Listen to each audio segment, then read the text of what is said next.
When we think of travel books, we usually picture checklists, right? A list of monuments to see, restaurants to try. But what if a travel book wasn't about seeing a place at all, but about actually feeling it, about listening to its heartbeat? Well, today we're going to dive into a book that does exactly that. Right off the bat, the source material throws a complete curveball. It tells you exactly what it isn't. This is not about navigating streets or finding the perfect photo op. Nope, it's an invitation to get lost, but in a totally different way. So, if it's not a guidebook, what on earth is it? The book calls itself a quiet excavation. I mean, what a brilliant phrase. Think about that. It's not about conquering the surface or hitting the main attractions. It's about gently digging deeper, listening for the stories and the rhythms of a place that, let's be honest, you'd normally just rush right past. It's all about presence, not spectacle. Okay, so this idea of a quiet excavation sounds amazing, right? But what does that actually look like when you're on the ground? Let's break down the fundamental shift this book is asking us to make in the way we travel. And this is where it gets really interesting. A typical guidebook basically orders you around, right? Go here, do this, see that. It's kind of like an act of conquering a place. But this itinerary, it's the complete opposite. It asks you to just listen, to slow down and remember. And, get this, to let the city hold you, instead of you trying to grab hold of the city. And this is really the heart of the whole thing. The journey isn't measured in miles walked or sites ticked off a list. The real success of the trip is measured by how much the place actually changes you. It makes the entire journey internal, not just external. So what does this quiet excavation of Dhanbad actually feel like? The book just immerses you in the city's sensory world. It uses some incredibly evocative language to build this really unique atmosphere. This is the texture of the journey it describes. Not bustling streets and famous landmarks, but something so much more raw, so much more elemental. The journey is a manuscript, a story written in soot and silence. Wow.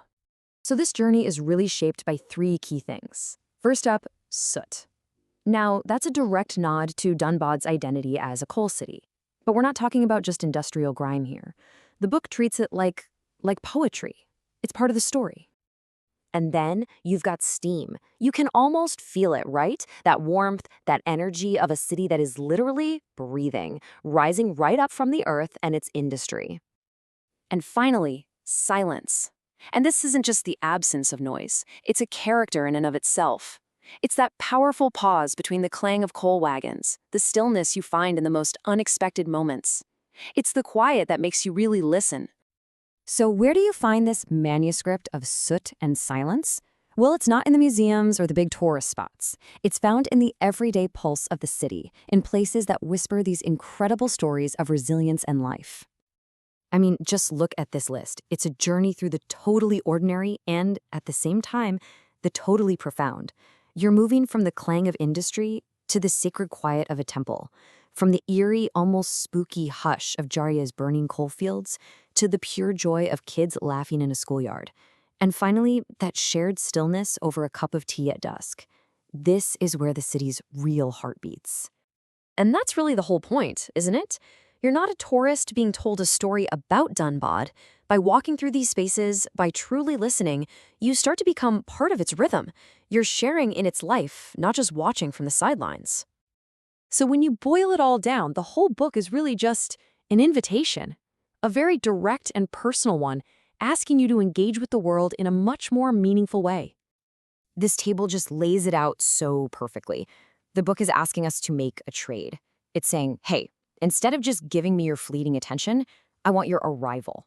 I want you to actually be here. Instead of constant movement, it asks for the space to create memory. And instead of the tourist's desire for conquest, it asks for something so much deeper, care. And it all wraps up with this simple, incredibly powerful call to action. It's not a command, it's a gentle welcome. Come, walk with us. It's an invitation to experience a place that listens back, a place that can actually hold you if you just let it. And so that really leaves us with this final question to chew on, not just about this book, but about how we see the world. What would actually happen? What would change about how we travel if we approached every single journey, not as a mission to see something, but but as a genuine opportunity to be transformed by it.